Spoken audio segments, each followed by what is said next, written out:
সাল্লাল্লাহু আলাইহি ওয়াসাল্লাম, সাল্লাল্লাহু আলাইহি ওয়াসাল্লাম, সাল্লাল্লাহু আলাইহি ওয়াসাল্লাম। আলহামদুলিল্লাহ, মহান রব্বুল আলামিনের দরবারে লাখ কোটি শুকরিয়া যে মহান রব্বুল আলামিন আমাকে আপনাকে দ্বীনি মাহফিলে দ্বীনি পরিবেশে আগে আগে আসার বসার তৌফিক দিয়েছেন। এই জন্য সকলে মালিকের দরবারে শুকরিয়া আদায় করি, সকলেই বলি আলহামদুলিল্লাহ।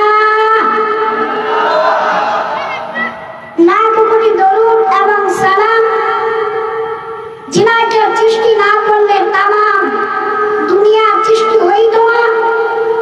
রহমতের নবী, মায়ার নবী, আমার নবী, আপনার নবী, রাহমাতাল লিল আলামিন। সকলে বলি সাল্লাল্লাহু আলাইহি ওয়াসাল্লাম। মুসলমান